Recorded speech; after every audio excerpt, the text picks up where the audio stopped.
Hello and welcome to another episode of The Word for Kids. I'm Jaymie and I'm guiding you through the book of Genesis in a series of 20 episodes. Last time we learned about Joseph's brothers who came to Egypt to buy grain and ended up in front of Joseph. While they didn't recognize him, he knew right away who they were.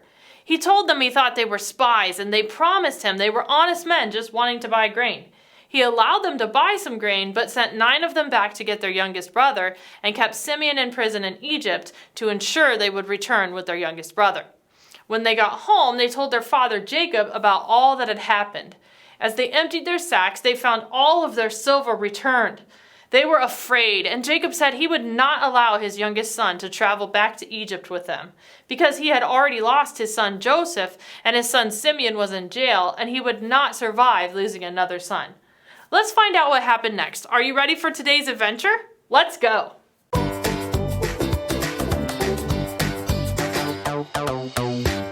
Some time had passed, and Jacob and his sons were running out of the grain they had gotten in Egypt. The famine was still severe. They were still not getting any crop of their own. When they had eaten all they had, their father Jacob told his sons to go back to Egypt and buy more. Remember, sometimes Jacob is called Israel. Well, one of the sons, Judah, spoke up. "We will go if you send Benjamin, but if not, we will not go."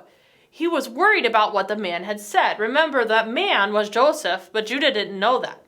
The man had told the brothers, "You will not see my face again unless your brother is with you." Israel got upset with his sons. "Why did you bring this trouble on me by telling him you had a younger brother at home?" The brothers were frustrated. They didn't know the man would tell them to bring the younger brother to Egypt when they told him about him. They were just answering the questions. Judah went up to his father. He told him he must send Benjamin, their brother, with them. Otherwise, they would starve to death because they had no food. Judah guaranteed Israel that he would bring Benjamin back safely. "If we had not delayed," he said, "we could have been to Egypt and back twice."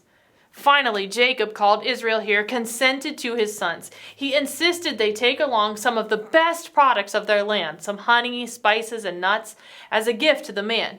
He also sent them with double the amount of silver.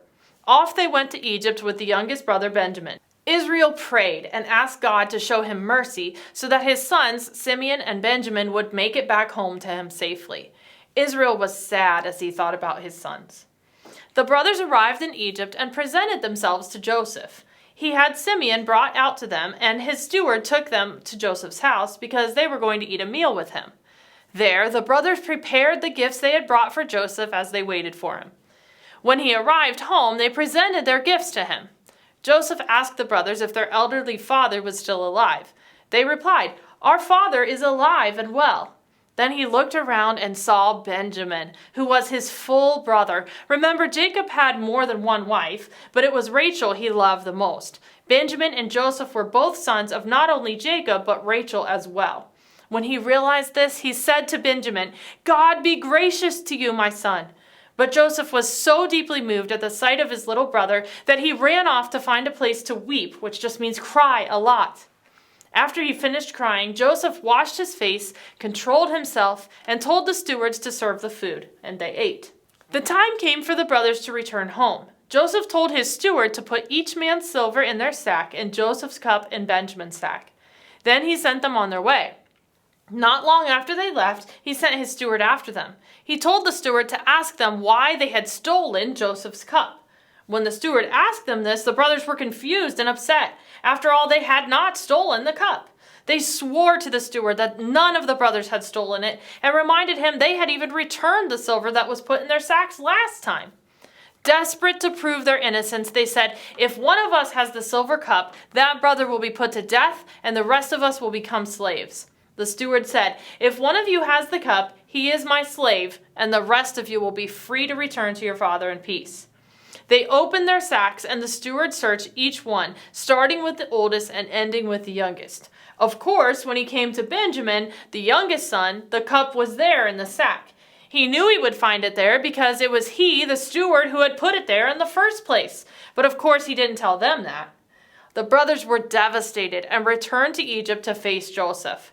Joseph told them Benjamin would remain as his slave, but the rest could go back to their father in peace.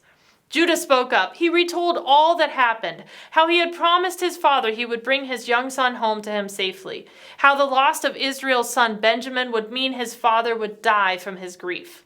Then Judah did something amazing. He offered to stay and become a slave in place of Benjamin. And that's where our story ends for today. This is an incredible story, and all these little things are leading up to something special. What do you think will happen with these brothers next? We'll find out soon, but for now, it's time for the verse to remember. This week's verse is Ephesians 4:32. Be kind and compassionate to one another, forgiving each other just as in Christ God forgave you. One more time. Be kind and compassionate to one another, forgiving each other just as in Christ God forgave you. Oh, that sound means it's time for the word of the day. Compassion. Concern for others that leads to helping them. Compassion. Yes, for the first time, this week's word of the day came from our memory verse instead of from the story. Maybe that's a clue about what Joseph decides to do with his brothers. You'll have to come back next time to find out if Joseph shows compassion to them, but that's all the time we have for today. I can't wait to see you again soon for another episode of The Word for Kids.